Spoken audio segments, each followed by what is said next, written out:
Hey everyone, welcome to the Member Launch podcast. In this podcast, you learn how to grow your association. I'm your host Farhad Khan, CEO of Member Launch. And this is a live recording of our podcast. If you're joining us live today, welcome. We got some amazing questions from the audience already. Thank you for submitting them ahead of time. But if you have any more questions during the episode, please submit them on Zoom chat. And today we have an amazing topic. We're going to talk about community building, a topic that is so near and dear my heart because we happen to own a community platform, Member Lounge. And I'm so excited to have Liz with us today. Liz is the co-founder of Club Ichi. Can we have Liz on the spotlight here, please? Alrighty. Hi, Liz. Liz, do you mind starting by telling us a bit about yourself and your work? Sure. Well, my background is as a corporate events professional. So I kind of grew up in the Dell IBM worlds, leading the global event teams there, which kind of by default is community building, but it was never my responsibility to keep the community going. But I would say on a personal side, I'm an only child, and so I never fit in anywhere. If there's any other only children here, you know how that feels. You don't sit at the kids' table and feel right. You don't sit at the adults' table and feel right, and you kind of just feel lost. So creating my own communities was really something I always just did on the side. And then, Amanda, hey, only child here. You know what I mean. So once I left corporate, I started an experiential agency with some friends, and we just started doing some of our own events to bring people together. And it has evolved into what is now officially my full-time. My business partner, Nicole, and I run a community for corporate event professionals. It's called Club Ichi. And we like to say we're a social club for people in events who do cool stuff and like to talk about it. That's wonderful. That's wonderful. All right. So, Liz, you talk a lot about return on emotion, right? So, can you tell us a bit about that, and then how do you make it happen? Okay, so the whole emotion thing came about because I have this corporate background, and we are always trying to drive pipeline and revenue. That's the goal of our events. Yeah. Every event, drive pipeline and revenue.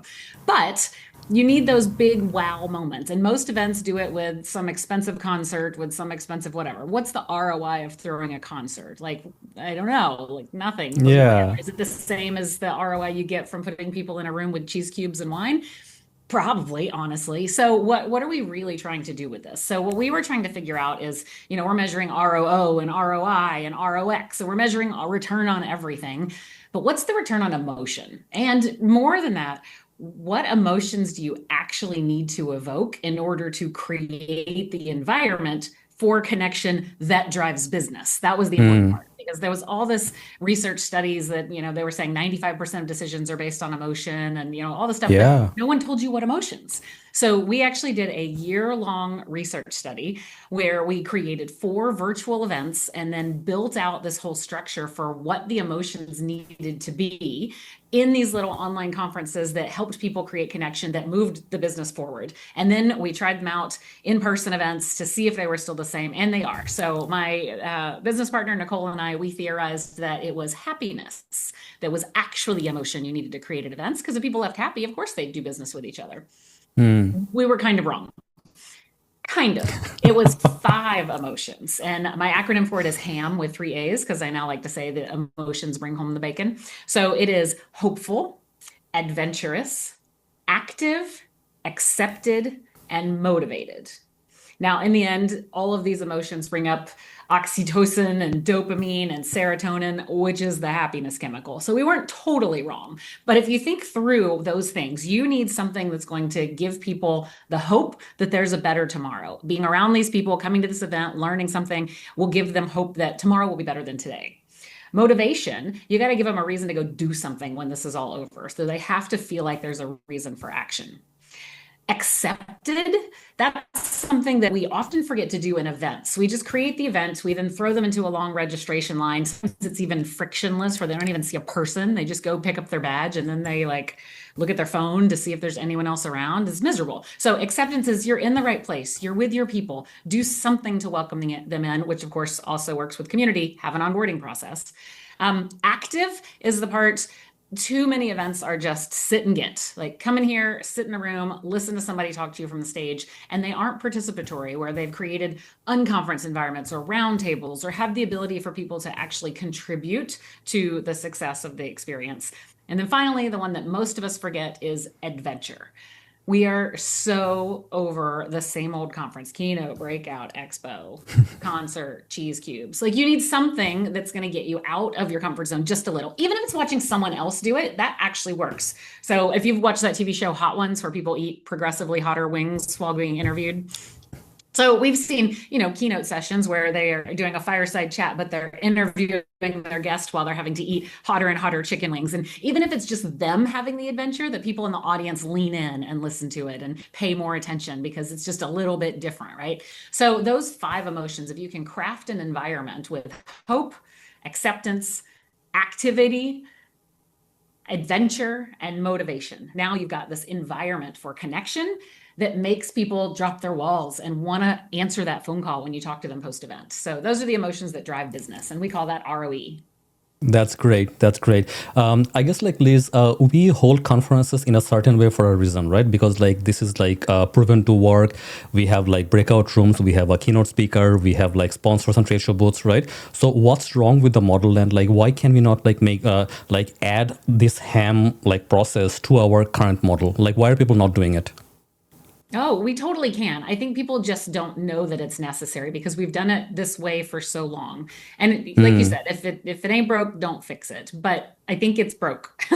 At this point, people are starting to really decide where they want to go. And there's just, in the age of AI, a proliferation of events, and people can't go to events all the time or they never get any work done. So they're really having to be choosy, which means that your event needs to stand out. Your event needs to be the one that they're going to go to. So if you design with this blueprint in mind, you can take the same thing. Sure, you've got to have a keynote, breakout, and expo. Fine. So then make your opening keynote the one about hope. This is where you bring in the outside mm, speaker that tells people either the futurist point of view or something that they are going to be striving to that will set them up for the next couple of days you have together with them. Going back to the accepted part, make sure that that very opening moment when they first walk in makes them feel warm. Why does the registration area have to be frictionless and have no people? That's where you should have all your people yeah. welcoming them in and saying hi and telling them they're in the right place. The activity part, just giving them those, again, making sure that it's not just breakout sessions, it's workshops. It's maybe you have a little section of it that's unconference where the participants actually get to choose what the topics are going to be and it's facilitated. And then the adventure part, it's again, it can be on the keynote, it could be the evening event. Maybe you're doing something wild and crazy and bizarre and unique and not just a concert, but actually putting people in small groups and letting them see the city. Maybe a group gets to go whitewater rafting, whatever it is, to get Mm, something unique and different. And then that closing session, that's where motivation comes in, right? You want to make sure they leave and they don't leave before the session because you have to kind of round this out. So you yeah. need to have them leave knowing what they're going to do next. And then if we're talking community, knowing how they're going to stay in touch with these people that they just met all week. Right, right. That makes sense. Yeah, and I guess like Liz, we're talking about events right now, but then like the for an association or a community, like we can probably like keep the engagement going the entire year because like at the event, like we typically like hype everything up, everyone gets excited, they're motivated, and then the motivation dies right after that. Well, many times, right? If we can get people motivated, they'll be engaged the entire year. So do you have any advice on like how we can kind of like not just like start the spark at the event, but also keep the energy going throughout the entire year on the community? I don't think it's possible and I don't think it's necessary. Haha, how about that? Ah, there you go. There you go. Do is figure out how you intend to bridge the valley of engagement. What did you do that event for? Was it to drive pipeline and revenue? In which case, the only engagement you need might be to make sure that there is a handshake handoff to the marketing nurture team and the sales team in order to close deals. If you created that event to actually create community, well, now you can start rolling out those little bits of excitement, whether it turns into a roadshow, turns into regional meetups, or what we call in Club Ichi city pods, or if it Mm, turns into an online community with gatherings like this, live podcast recordings, or what we call in Club Ichi sounding board sessions where people get on and solve problems together. So again, it really comes from the beginning and understanding what you think community is. Some people view mm, community as social media, and the followers and the commenters that are happening in social is all they really want. And so they're going to right. just lean into taking that content from the event, pushing it out on social, and then just engaging with an online community manager that's really a social media person. They're all okay, and they are all definitions of community. You just need to decide which one you want for your business.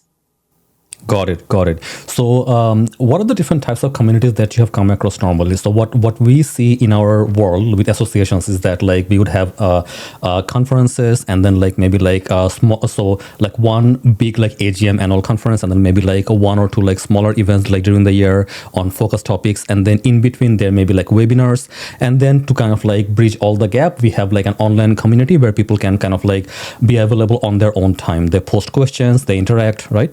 So is there a way to kind of like bridge all of this together in like in a way that they all feed into each other?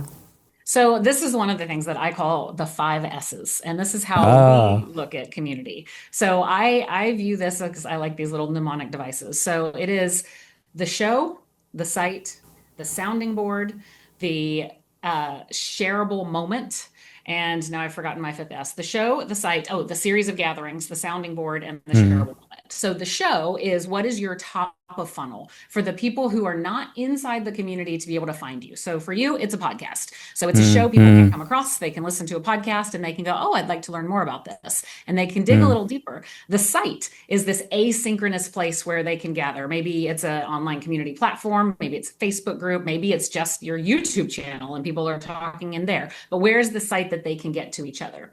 The series of gatherings could be online or in person. So you have your annual conference or your small meetings or your webinars. Those all fit into the series of gatherings. Your sounding board. I like to view this as your 5 to 7 people that they could be your board of directors if you're an association, but I like it when you get a cross kind of pollination of people. So you get maybe a couple of members, a couple of board members, some sponsors, and just some outside advisors to come together for maybe it's just a quarter or maybe you have them for a year, but let them be the sounding board to tell you what's hot in the market right now. Are your topics matching what they're hearing? And all of the content that you're putting together, is it still on track? So just keep that small group for yourself. And then the shareable moments. What are the things happening inside your community? Whether it's clips from this podcast, whether it's photos and videos from your in-person gatherings, whatever those things are that can then be shared back out onto your show, in your newsletter, in your podcast, and your other things. And it becomes this flywheel of content and how we kind of, I view as the ecosystem of community. that's right. Now, doing all of this like well is not easy for associations. I see like associations who will kind of like do like part of it really well, and they really like zoom in on one and do it really really well. Like some of them will actually have like an amazing show at their conference, but then like after the conference, the energy just dies down because their online community isn't active at all, right? So, are there like steps that we can take to kind of like make all of this like work for an association? Yeah, and I Like, also think that you have to ask yourself if it needs to, because sometimes the event ah, is the community, and sometimes right. that's okay. And so if what you're doing the rest of the year is actually just building up the excitement and the way that people look forward to coming to your one event, because that's the moment, and you put all your time and effort and energy into it, that's okay. Don't think that's bad. Right. Now, if you do have a group of people, even a small group of people that are really pushing to keep that going forward, and maybe you don't have a chapter system yet, but you just have a small group, let that small group take the lead. So I know one of the questions from the crowd was, how do you engage volunteers? Get them engaged and active. If somebody says, hey, why don't we do this? Go, that's great. Would you like to lead that? And see if you can help them do it so that it's not on you as the association leader to have to figure out how to do all of it. We can't scale when our name is in the process, right? We need other people to help out. Yeah, so I think like we have to clearly define what engagement means for us, for the association. Actually, this reminds me of like two examples, like say Uber and Airbnb, right? So I guess like if we talk about Airbnb, engagement might mean like one person, one guest, like booking maybe like 2 vacations at Airbnb, like in the whole year. And that may be a good engagement like for Airbnb. But if you look at Uber, that like 2 bookings per year, maybe nothing. Maybe you're looking at like 100 rides, or maybe like 50 rides per year per person. That is engagement, and both are fine, and they're making money from both. Yeah. Well, and I also think that there's 3 kinds of engagement. There's cognitive, behavioral, and emotional engagement. Mhm. So do you want people to learn something from your event. Like if you're a sales kickoff or sales training event, then the people need to go knowing what your products are and how to sell it and being able to do so. So that would be cognitive engagement. For behavioral engagement, maybe you're going to an event and you're trying to catch leads, or you're trying to get donations, or you're trying to, raise money for something else, or get more volunteers to sign up for something. We need them to do something, and that's behavioral engagement. So in your Airbnb or Uber one, you want them to do like book a ride, book a meeting, or book a venue. And then there's emotional engagement. Do you want people to be advocates for you and spread the word? Do you want people wearing your merch and talking about your stuff? So you want them to just completely fall in love with what you're doing and just like everything you put on social media. So which one do you really want to go build for, and then build the KPIs around that? Right. So what will be a good way to kind of like understand like what our engagement should look like? Is it like surveys, talking to members?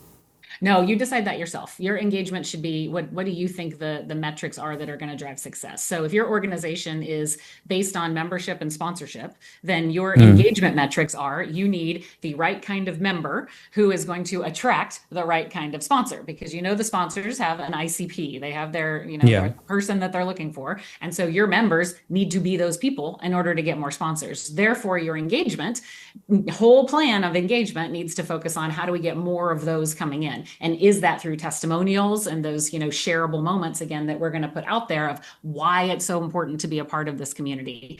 Is it content that's actually coming from the sponsors saying, this is the place to be because all of these people are having these amazing conversations, and therefore people that are actually looking for the sponsors go, oh, well, I really trust that brand. I think I should be in there too. So I think that determining, again, the goals and objectives. Now, if you have an association or a nonprofit that is purpose built, then, maybe your engagement is to get people holding picket signs and being outside and protesting. Like it just totally depends on why you exist, Yeah. So working with associations, like what I find typically is that like what engagement means for them is that they want their members, like who are like professionals typically, members to kind of like learn like from the community, learn from their training materials. So that's like continuing education. That's number one. Number two, many professionals are maybe like working remotely or working in their own silos, and then like they actually don't have a sounding board. So then having their peers in a community, maybe at the event or online community, like gives them that sounding board and like gives them that like community feel that, oh, you know what, I'm not alone in the profession. I can talk to people, and then also being the voice of the profession, right? So like they can actually form a collective voice.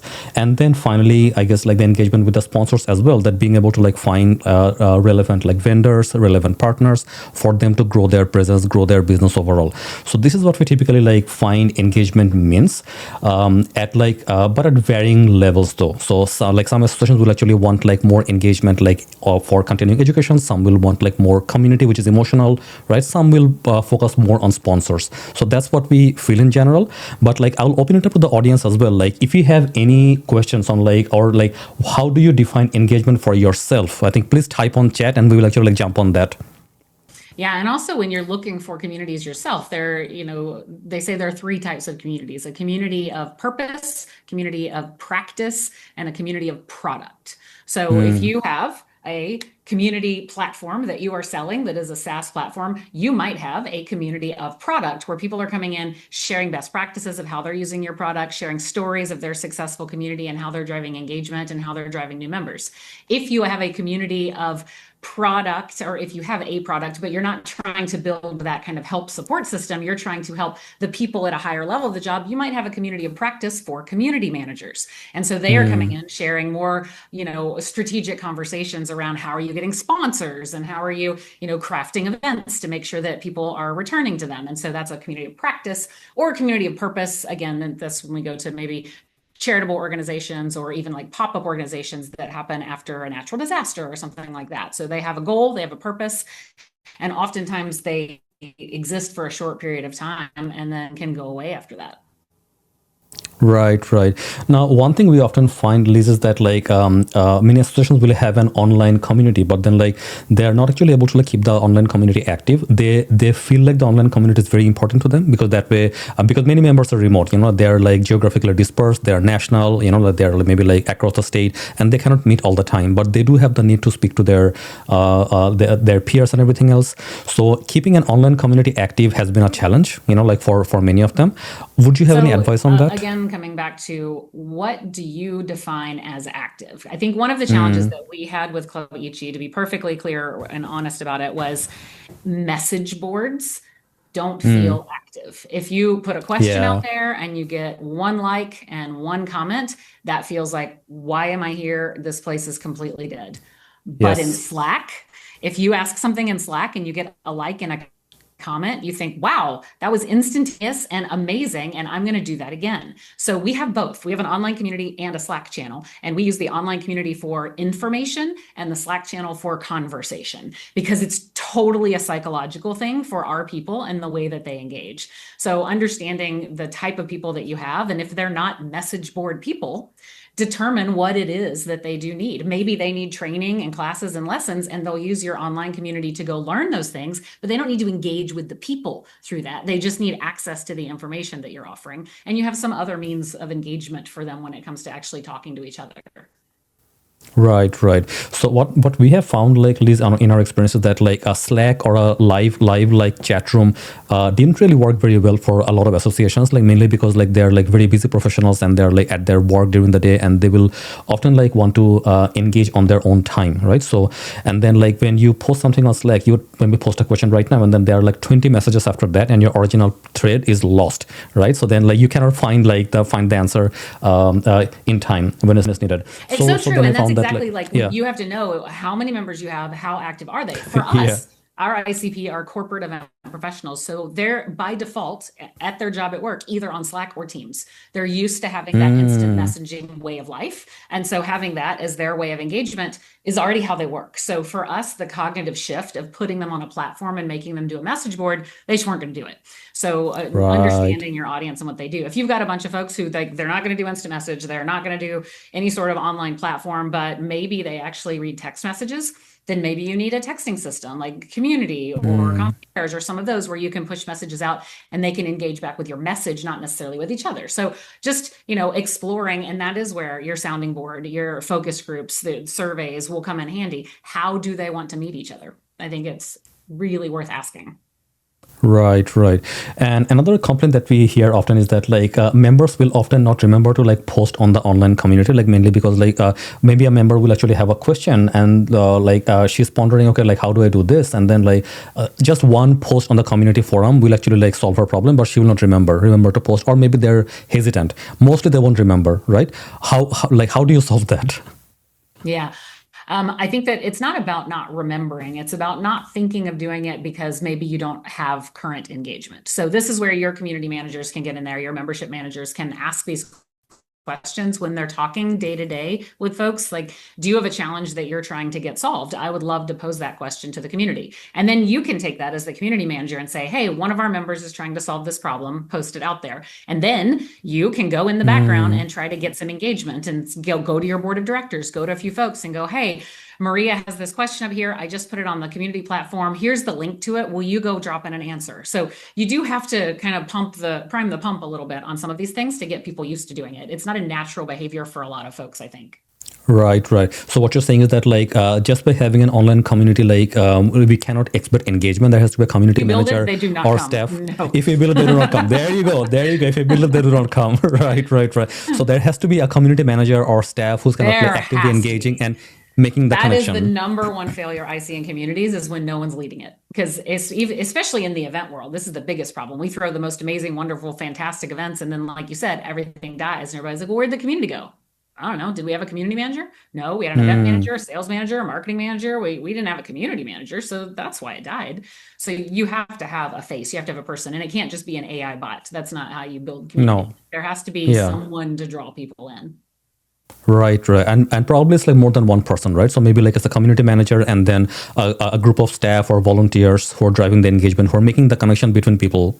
Oh, yeah. Or even look at the large, crazy, ridiculous communities like Sephora or Ulta. Like you don't maybe know who their community managers are, but they're bringing in the influencers, the beauty influencers to be the face of these things. And people are like, oh, if I'm in the community, I can get more access to those beauty influencers. And then they have paid community managers in the background who are moderating and making sure things are, put up or taken down when they need to be. So it can be company people or it can be outside people. I think that's one of the strong things associations have, is that it doesn't have to be the staff. You've got a fleet of Yeah. volunteers, from committee members, task force leaders, board members, that can come in and take a piece of it. And it's not like you're asking them to work 40 hours a week. You're asking them to check the community platform the first thing they do every morning when they're drinking their coffee. Just check it and answer anything. And then the next day, check it again. Like, it's not a huge investment to just get a couple of people in there doing some stuff. Yeah, and I guess like sometimes I hear that it's difficult to get like volunteers and staff to engage in this. I think like the main problem in this case is that like it's because it's not fun for them. It feels like work. But for a lot of people who are really into the topic, it's actually fun. Like I'm doing this for fun. No one is paying me for this. I love this, right? So if you can like find the right fit, the right volunteers, right professionals, right sponsors, maybe if it's like fun for them, they'll engage and they'll help out. It is a great place for your biz dev sponsors, the ones that are in there and they want to go meet people. You just give them the hard and fast rules. This is a no sales zone. You are here to welcome people. You are my welcome committee. And if you will do that, then I will literally send every new member to say hi to you. And it's like, yes, please. How much more can I give you to sponsor that opportunity? Yeah, absolutely. And for everyone who's joining us live today, if you have any question, please like type them on chat and we will get to your questions. So Liz, like with this, I want to kind of like go to some of the audience questions because there were some great questions. I do not want to like miss out on those. So Jenny Yeo was asking tips on how to measure ROE without relying on survey responses. How do you do that? Yeah. Answer surveys. We know this. It's okay. No. It's a thing. So there is actually a metric around ROE. So if you take those 5 emotions of hope, active, accepted, adventurous, and motivated, then you put them on like a sliding scale if you are doing the survey thing. And so that is, after this event or after this program, do I feel more hopeful or hopeless? Do I feel more motivated or passive? So you just do a sliding scale of opposites and you can see. We found that if you do a 1 to 10 sliding scale, the number of 8.6, that's your final average number, is the number of an engaged audience. So that is the number of business, as we call it. But as we know, 0.12 people are going to actually take your student survey. So don't worry about that part. What you need to do is instead use it as a blueprint. So pre-event, if you can make sure that you have built those 5 emotions into the blueprint of the event and you can check that off, then you know that you're building the environment for connection. And so now you can just kind of judge the room and like, were we adventurous enough? Did we get people out of their comfort zone in a moment that made them talk about it later? Did we do something at the end that really closed the loop and made them motivated to go do something? Did we manage those 3 pieces of engagement? What did we do? Cognitive, emotional, or behavioral? Like, did we get all of that content that we needed to get with them? So I think it's you measuring it yourself and kind of putting it up against if all of those things got done, because the ROE blueprint is pretty easy to implement if you just take it one at a time and find moments in your program that already exists to put it in there. Yeah, maybe we can actually give people like a mini survey, like while at the conference, like towards the end, or while they're at a session, right? Maybe mid session and at the end of the session. But like make the survey like now really you're short. Just surveying people to death, and it's just data. You're not going to do anything with this data. Like only the really happy and the really sad people will answer those questions. The people in the middle don't care, and they're going to ignore you. So I do think that asking the questions and having actual people there, and clipboard carrying folks trying to do exit polls is fantastic. But I think that just you can get a feel for the room. You can really understand it if you've built it right. And then if you can, group of them and just do a series of focus groups afterwards. We're so glad that you came to our event. We would absolutely love to take 15 minutes of your time to hop on and talk to us about what your experience was. Here's a Calendly link, pick one of these times and just grab them in there and do some interviews. I think you can get a solid sample set. Makes sense. Yeah. Okay. Alrighty. Now the next question is from Shania. So Shania is asking, how do you get buy-in from legacy leaders, volunteers who measure success from an outdated event engagement model? It's a really great question. So I think that honestly, I love to get people together with some sticky notes and a whiteboard and try to understand that. So if you have the opportunity to get those leaders together in a strategy session and go through, why do we do this event? If you work for an association and you've done the event for 75 years and you do the event because it's a third of your P&L and therefore you have to, then that's one measurement and it's valid. It's completely valid. But if you're also trying to stave off retention problems because members aren't renewing, and you're seeing your numbers go down because members aren't coming back year after year, and you're having to do new audience acquisition every year because your old members only come every third year. These are things for you to start looking at. And so I think when you can go to your board and your leaders with those types of questions, then you can get different answers. So go back through what's wrong with your event. If your event's fine, it's making lots of money, same 300 people come every year, you got the same sponsors, and your budget and P&L is predictable, maybe you don't have a problem. But if your attendees are aging out and you need to bring in a younger, new professional set, then they're going to look for something new and different. And maybe that's where you need to start experimenting with some different formats. Got it. Yeah. Okay.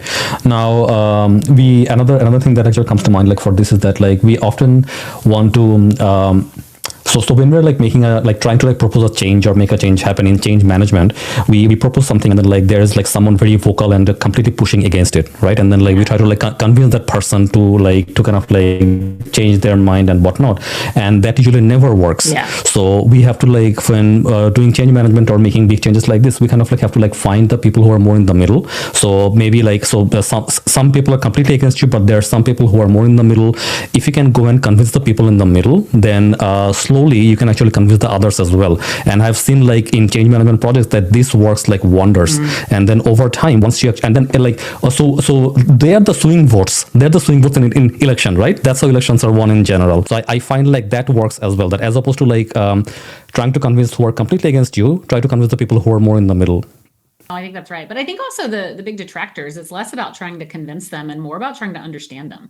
What exactly is the problem they're pushing against? And once you can maybe get to the heart of what the real problem is, because it's often not your idea that's the problem. It's maybe something that they're not quite understanding or don't have the full picture of, or maybe they just have some visceral reaction to the thing and it's a personal reason. So if you can understand that, then you can kind of work around it.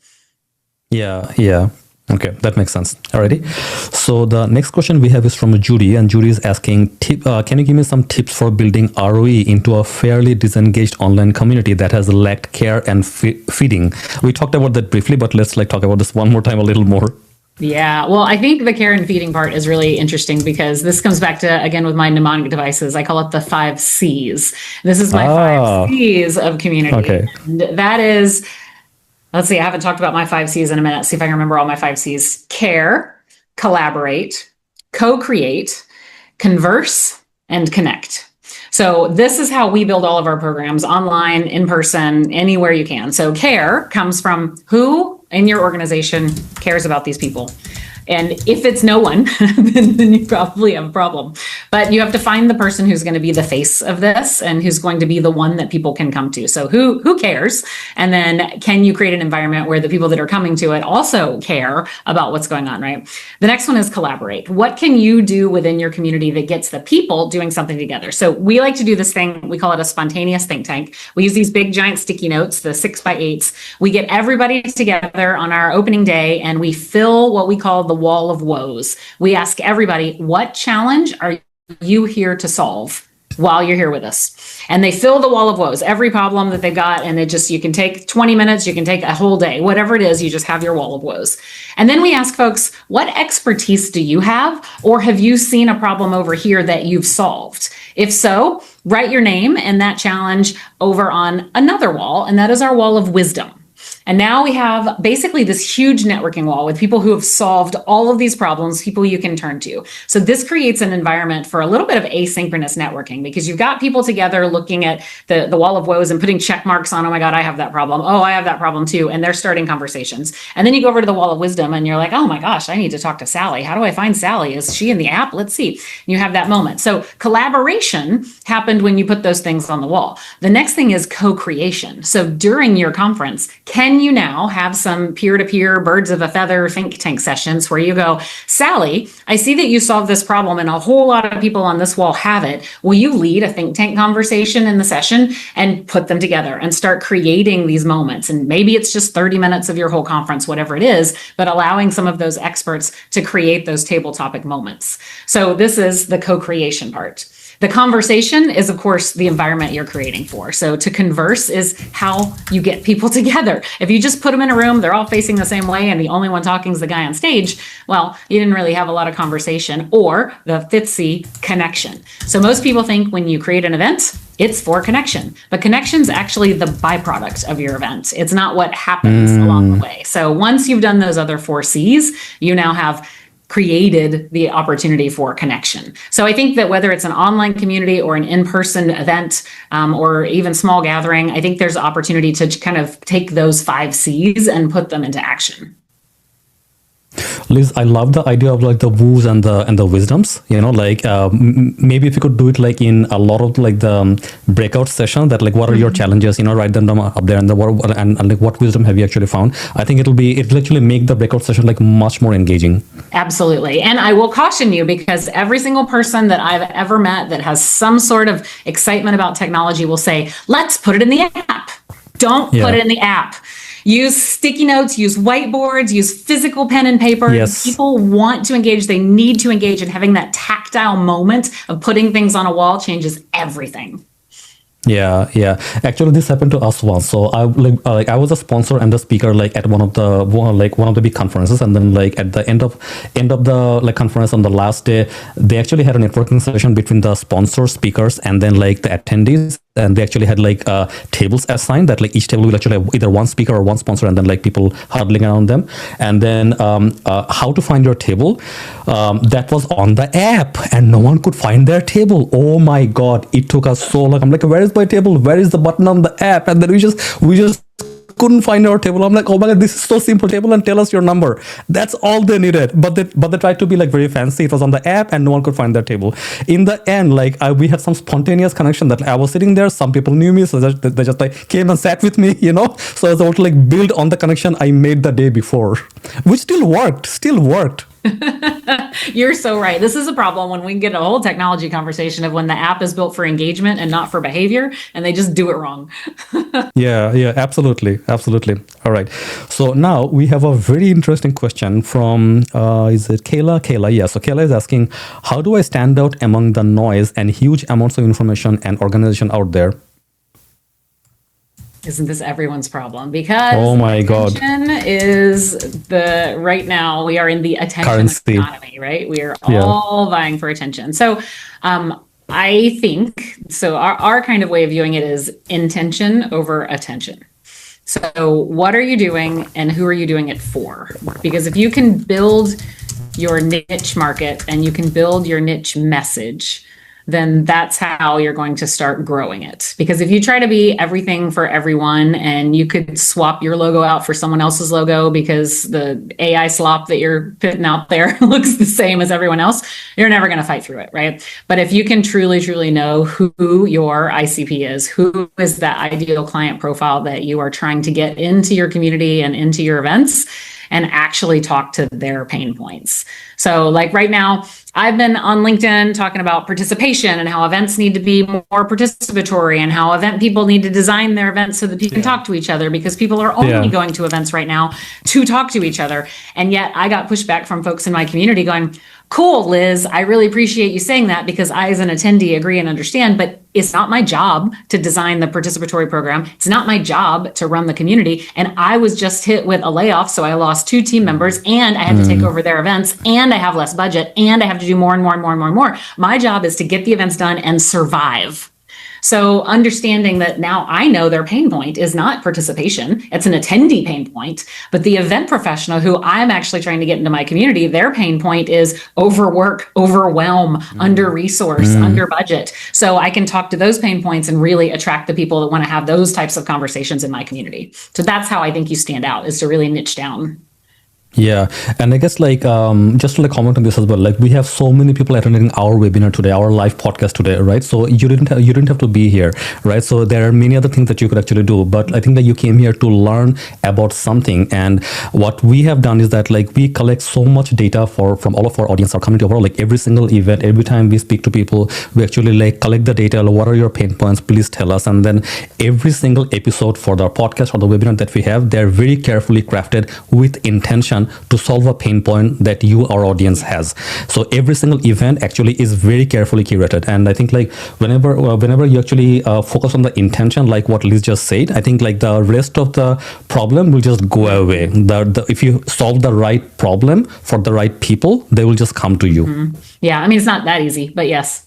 yeah, exactly. Yeah, that's right. Yeah, actually, so like tell me this, how do you, so we have a way of like collecting pain points and understanding our audience like in an ongoing way, right? That like so every single month we know about their pain points. So do you have any thoughts on like how people can do it like well, like to learn about people's pain points, like throughout the entire year? Yeah, I mean, I think that it's all these gatherings that we're doing, all the online communities. Like if you're using a community platform or even Slack or something like that, taking the content from that, and that's where AI comes in handy. Like put it into AI and go pull out the top topics that we're seeing this last week from our member conversations and get some of those insights. And then every time you're doing your online gathering, just have people when they first come in, we all do this when you join, hey, where are you coming in from? And we all put in what city we're from. But what if instead we ask the question of what's on your mind today? What's the biggest question you need to solve this week? And just start getting some of those things in and just change up a little of that. There's these micro moments of engagement where you can actually get insights from people without it feeling like a survey, Yeah, absolutely.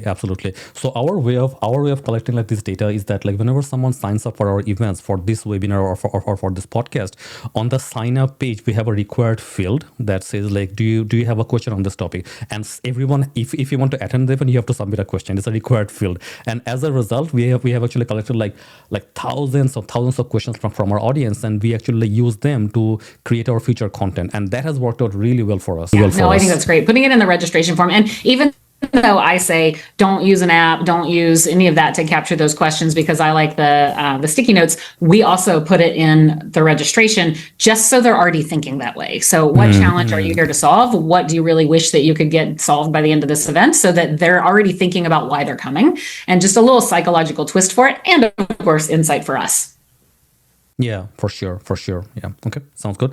So the next question is from Nikki. Nikki is asking, how do you encourage engagement for those who don't want to invest their time or claim they have no time? You don't. Ignore them. They are lost. Ignore them. Oh. But I say it with the most amount of love ever possible. Because the thing, if you're trying to roll that boulder uphill, it's just going to crush you and roll back down. So there are moments that they're going to want to engage, and you'll be there for them. And that's what you need to make clear, which is if your version of engagement is lurking and reading, and we're never going to see you like or join or do anything, but you feel you're getting value from being around us and having association with us, great. We are here to serve and support you. If what you need is direct curated connections with other people, then great. That is what this community was built for. We are here to serve you. But the more you try to attract other people who maybe don't know, it's going to be a challenge. So we run into this problem. Our membership fee is $350. It is not the most expensive membership in existence, but I still have people say, you do so much, I don't feel like I can go to everything and I won't get my money's worth. And I am highly perplexed by that, because I'm like, when you go to an all-you-can-eat buffet and you're full after your first plate, do you go ask for your money back because you didn't make it to the crab legs? No. Yeah. So we have to change, what this perception is and what are you actually paying for? You're not paying to come to everything we do and to get from it. And you're paying because you're building an organization that is there for you when you need them. Yeah, so we have a formula for that in our workshop that we say, and then like for getting value, and what we say is that like if your least engaged member gets value that is higher than the membership fee that they paid for, it's enough. Your membership is engaged. So least engaged member gets value that is higher than the membership fee, you're good. But then the members have to realize that as well, right? Yeah, for sure. And I think understanding, like, are they coming to your organization because they're getting certified in something or keeping a certification? Are you lobbying for the industry on their behalf? Are they getting education that they would have to pay for somewhere else that you offer for free, or you have discounted rates, or you have the ability for them to get access to people? Are you connecting them with folks that are going to get them a better job or a promotion or land them a gig? Then like you've got a reason for them to pay. If they can go afford to have Starbucks 4 times a month, then they can afford to be in your organization. Yeah, absolutely. And I guess professionals at different stages of their career will actually have different meaning and need for engagement. So someone who's a new grad or Gen Z has a different meaning of engagement than someone who's in his like 50s in general, right? And then I think like if we can like create the right avenue for engagement in a way that it makes sense to them, I think they will engage. It's a matter of the intention and the right format.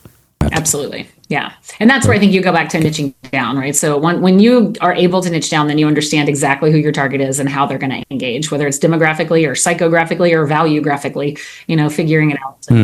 That's how you build programs around it. And maybe you have different programs for different people. My field marketers are going to engage differently than my event technologists, who are going to engage differently than my sales guys, who are going to be different than my solopreneurs. And so we have little micro moments for each of those to engage the way they want and need to. Yeah. So we actually had this feedback from one of our clients. Like on our member launch platform, we have this event system, the event sign up system, and then like what we're hearing is that like a lot of the like Gen Z like folks like Zoomers, they will not actually check their email as often. I'm like, okay, then what are they checking? They're checking their SMS. I'm like, oh my god, let's put in an SMS reminder in the app, right? So that's exactly what we do too. I mean, the Gen Z, they don't read email at all. Personally, I don't read email. I have an executive assistant now. She takes care of my email for me. So I only get in once a day to take care of the stuff that she couldn't take care of for me, because I am in WhatsApp, SMS, LinkedIn, Facebook Messenger. What else have I got here? Like I've got my own Ichi Slack channel. I've got like all of these. It's an omni-channel world, and I'm completely overwhelmed with a brain that was intended to pick berries, right? So like there's so much coming at me but that's the only way to do it. You have to be completely omni-channel on the way that you're messaging too, because people are going to choose how they want those notifications to come to them. Yeah. So I think like after that experience, like what I realized is that like sometimes like it's not a matter of like changing the format of your whole event or format of everything. It's a matter of like building mini bridges in between generations, between different like types of events. When you can, so for us in this case, same webinar, same everything, and we turned on that just SMS reminder to kind of like bridge the gap between Gen Z and the millennials, right? So I think like there are these bridges like this like everywhere, all over in your events, everywhere else. And if you can like find what is the right bridge to like go to the next generation or the next format, I think you're fine. Yeah. Well, that being said, I think that there's also something to be said about the group that says, you know what, this is the one way we engage. And if you want to be in our community, then you will engage this way too. And so again, if you are super niche down and you are only doing things in one way, then the people learn your way and will get on board. So knowing, again, your culture, your personality, yeah. No, makes sense. Yeah. Okay, sounds good. So the next question is from Linda, and Linda is asking, what is the best way you have found to get volunteers to help with member engagement? Well, if your organization can do referrals, then like an affiliate program or something, people absolutely go nuts over that. If they can make a couple bucks here and there, it's ridiculous, but they love it. And then you have another set of community members that want to be able to give a discount.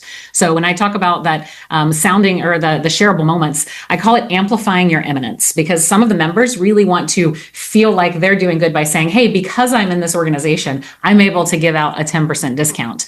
And then they will get involved in trying to drive membership that way. But also taking those 5 S's and amplifying their eminence more, asking them to be on your shows. Will you be a guest on our podcast? Will you lead a session? Will you be on a panel discussion? Will you do some of these things? A lot of them want to get on stage. They want the notoriety and they want to start building their personal brands. So getting them to get involved, because now, of course, they're going to share with their network. Hey, come listen to this webcast. I'm on it. Hey, come be a part of this event. I'm going to be there in person. I'd love to see you. And that's kind of how you can build it. So take that your sounding board, your 5 to 7 people, and start with them. Put them in these places and have them become the champions and advocates, and then they can grow more of those and recommend people in for your next quarter sounding board. And now you can start leveraging those. That's right. So I guess like we have to have a very clear understanding of like what can we give back to the volunteers, because they're volunteering their time. Like no, so it cannot be just like a one-way street that we just take their time and like be done with it. We have to have like a clear definition of these are like top 5 things you can like gain by volunteering with us, and then like pick one, and then like maybe like for each of the 5 things that you gain, like we have an activity for that. Participate in this activity, and you'll actually get this. Like as a volunteer, a clear definition will probably help. Yeah. And I don't think you even have to gamify it. I don't think that the volunteers aren't necessarily looking for a banquet at the end of the conference where they get an award or anything like that. And they're not looking to, earn swag. Some of them are. But I think like we do a thing every month in our Slack channel where we have put in a reporting bot that on the behind the scenes just keeps an eye down all the conversations and then gives us a report of the top 10 most engaged people in Slack and who's actually posting things, the 2 topics that had the longest thread, and like a few other little metrics like that our little reporting bot gives us. We're able to post it in there and tag those top 10 most engaged people and whatever. And they are so cute. They're just like, oh, I'd like to thank the Academy. And like, they just get really excited about this little moment of appreciation. So it doesn't have to be huge. It's just a moment. Exactly. Alrighty. Also ridiculous things, right? So we had someone in our community he was a first-time sales guy in our industry. He had come from SaaS products and moved over to the event industry, and he kind of jumped in and became a really nice active member, just helping people and asking lots of questions, honestly, to figure it out. And he reached out to me and he was like, Liz, I made my first sale. Someone bought an exhibit booth for me. It's been 3.5 months since I've been here and I made my first sale. And so I went on Amazon. I found the most ridiculous trophy of a Superman that said top sales guy. I sent it to him and it was just this silly moment of celebration that we could have together that made him a lifetime fan of ours. And now he is one of our most active members. He is out there telling everybody he's changed jobs 2 times and moved up every time because of all the camaraderie he's built in the community. So again, those moments of just recognition, I think, matter more than anything. Yeah, and I guess like even simple things matter. So one of our like podcast guests, like Ginger Johnson, she was with us I think like last year sometime, and then like she enjoyed the podcast so much that in the end like she asked for my like home address, and then like she sent me a like a handwritten card. I'm like, oh my god, this is so sweet. That was so sweet, you know. So yeah, so little Never things do, like, you know what, matter. This is the thing. This has got to be my New Year's resolution. I know it's past time for that, but I keep telling myself I'm on screens too much, and I go to bed and I'm on screens. So like I should read a book, and then one of my community members suggested instead of reading a book, what if you wrote a thank you note at the end of each day to mail to somebody? And I was like, that is brilliant. The handwritten note, it gets me off the screen. It gets me thinking about some sort of gratitude moment before I go to sleep. I'm totally doing that. It's brilliant. Oh my God, that's amazing. Yeah. All right. So the next question is from Donna. Oh, hi, Donna. We just spoke this morning. So Donna is asking, how do I successfully build a community when the age range of our members is from mid-20s? I think this is a value graphics and demographics question. So what do our 20-year-olds want? What do they value the most? Do they value the social club aspect and they're really just trying to make their way in the world, and it's harder and harder to make friends in a fully remote society? So maybe what they value are these gatherings that lead with fun instead of lead with education. Or maybe what they really want is mentorship because they're already in the professional world, they're established in their friendship lines, and they really just need someone to help them figure out how to navigate corporate, especially as a remote employee. So asking them what it is that they need the most from your community, and if you're able and willing to support that, building programs that match it. We've definitely been getting more and more requests for the mentorship program, but it's really interesting because it's actually more of our older professionals asking who they can mentor because they're seeing the younger professionals come in and kind of like think they know it all. And the older professionals are like, but let me help you. And so for us to find ways for some of that old tribal knowledge to support some of the young professionals that maybe don't necessarily need like advice from an old person, but could use some guidance on how to move up in their career and get from manager to director to vice president and some of those type of conversations. So let me throw a curveball at that, right? So now that we have ChatGPT, why do we need mentors? Oh, well, because ChatGPT is not a person. So there's a difference between knowledge and wisdom. Knowledge is something you can read. You can read as many books as you want and you can get as much knowledge as you can possibly get. Wisdom is earned and learned. Wisdom you live. So if you can get people who have wisdom and have been through this, they can give you guidance. They can give you a helmet adjustment when you need it because you're going down the wrong path. Like we need humans for that. But use ChatGPT for all the knowledge you want, but check your sources because sometimes it hallucinates. Yeah, absolutely. Yeah. Alrighty. Okay, so the next question is from Jenny, and Jenny is asking, I'm interested in the ability to transform events into connection hubs. We talked about that briefly, right? Maybe you can touch on it one more time quickly. Yeah, I mean, part of it is just designing in the agenda for connection. Because again, when you've got everybody sitting in one room facing forward and your call for papers meant that your community members and sponsors are standing at the front of the room teaching, and all day's teaching. And the only time you have for connection is the 15-minute coffee break where they have to check their email, get coffee, go to the bathroom, and then finally connect. You're never going to do it. So you have to either expand those breaks to 30 minutes, or take away a session and make it a pure white space networking session, or build in roundtables. So designing the event with moments of connection in mind is the only way to start that. I think, and then you can figure out, does it follow on with meetups or online things, or virtual gatherings or whatever, but designing the in-person moment for it, otherwise you're going to miss it completely. Yeah, so that actually reminds me. So last year I was doing a keynote. It was like a long, like 90-minute keynote, and then like I was worried that like 90 minutes can actually be like very long and like boring for people. So how do I keep people excited and motivated? And then I actually gave them like 2 exercises, 2 workshops during the session. So my 15-20 minute talk, give them an exercise, get them to work like among themselves, like in the tables, and then like there was another one towards the end that like, now that you have done all of this, like let's like put it all together and then like do something more. So I gave them, in a 90-minute session, I gave them 2 exercises, and in the end I found that the room was so engaged. Oh my god. So I think like that, I think if you can give people some like workshops or exercises like during the sessions, I think that works really well. That way they think proactively, right, as opposed to just being passive. And then also at the same time, I think they're connecting within their teams, like within their tables.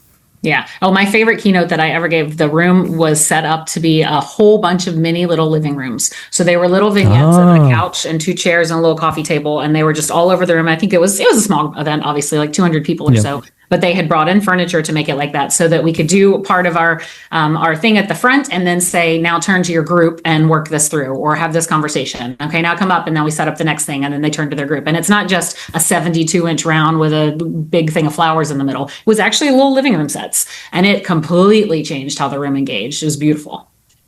Right, so you have to design for the dialogue, design sessions for the dialogue, for the connection to happen. Yeah, right? yeah. I met a guy recently. He came to one of our Club Ichi events to do this. It's called a pre-note, where he's like, people can bring me in before their keynote session, and I teach them how to fix their elevator pitch. So it's 30 minutes before the whole thing really kicks off, and I help them with these. He calls them memory darts, and his name is Steve Woodruff, if you're interested in him. And so he will come in and take that whole keynote room and tell people how to take something interesting about so what do you do, and turn it into a memorable story super fast, less than 2 sentences, and then have them practice. So now the keynote can happen, and they can go through the next couple of days in the conference with this memory dart of how they introduce themselves to each other. And it just creates an environment that's ready for engagement and interaction. It was brilliant. I think I saw him in one of the conferences, the elevator pitch is dead. And then I found out like how to actually do it like much better. And it was mind blowing. Yeah. It's fantastic. I love it. Yeah. Alrighty. So the next question is from Alexandra. Alexandra is asking, how do you ensure your community stays active when members aren't commenting or posting as much? That's the community manager, I guess, right? Yeah, and a little bit of that nudging from behind and making sure that you have some volunteers. So one of the things we started doing in our Slack channel was assigning what we call channel champions. And so they are just members that are already regularly in Slack. And we have one person that she's responsible for the introductions channel. And so she's the first one when somebody, maybe doesn't have to be the first one because she doesn't live on it all day, every day. But when someone puts in one of their introductions, then she just makes sure at some point during the day, she goes in there, does a little icon and does we're so glad you're here, and then tags in somebody else. It's like, oh, you should totally meet this person. So somebody that's just kind of checking in at least a couple times a week on those channels and keeping the engagement going. Volunteers love to do that kind of stuff. It's not a huge investment of their time. They're not having to like curate anything or do anything. You're just saying, hey, an hour a week, will you come in and just kind of check on this one channel for me? They love it. Yeah. No, that's great. Okay. So the next question is from Kelly, and I think this is a very important question. What are some mistakes that you see EDs and or association staff make that prevent communities from sticking? Not having a person. The number one thing is to not have that community face.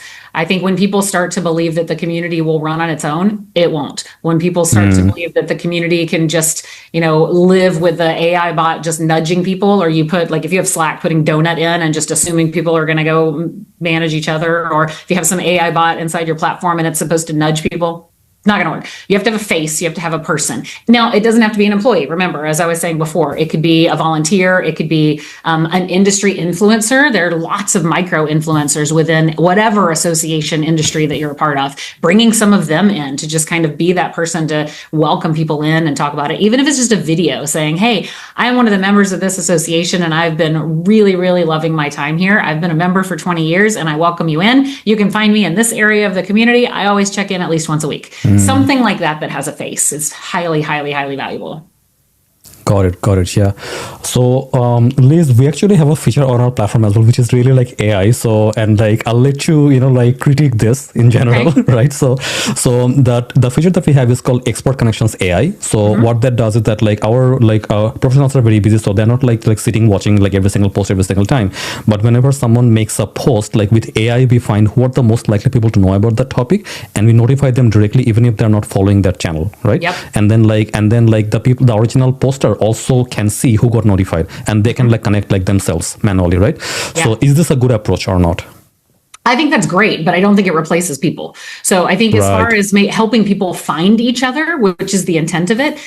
Now, if you say this is the intent to drive engagement and we're trying to build engagement by having the bot get people involved, I don't love that. But if you're saying this is a connection engine that when someone asks a question and the bot knows who could help answer that question, because the community manager absolutely doesn't know all 1,500 people in the community knowing things, right? Yeah. So that is where AI is fantastic and wonderful and beautiful. And so, yes, to create those nudges and to create those connections, that's great. But again, that doesn't replace having a person say, here's why I love this community. Imagine if your welcome video when people come in is somebody saying, we are so excited you're here, and here's one of the benefits of our membership. Doesn't matter what your question is about. We have this incredible AI assistant who is going to make sure the people who could answer your question get notified your question even exists. So it's part of the benefit of membership that we're going to help get you connected to the right people. Like, that's perfect. Oh, thank God. All right, that's good. Okay, so the next question is from Dana, and Dana is asking, how can I build relationships with members when I oversee 73 chapters? Yeah, that's tough. That's a big one. But I think what you have are 73 core people in your mini micro community, right? So if you start getting completely overwhelmed with 73 chapters, each with their own board of directors, each with their own set of members, each, it just gets harder and harder and harder. I one time got the interview, the general manager for the Bellagio Hotel, when I was a young event professional. I got a chance to meet him, and I was like, I had just gotten my first 3 employees at the time, and I looked at him and I said, you are managing the largest organization I've ever even had the ability to think of in my entire life. How in the world can you manage everything that's going on here? And he said, I don't. I manage 12 people.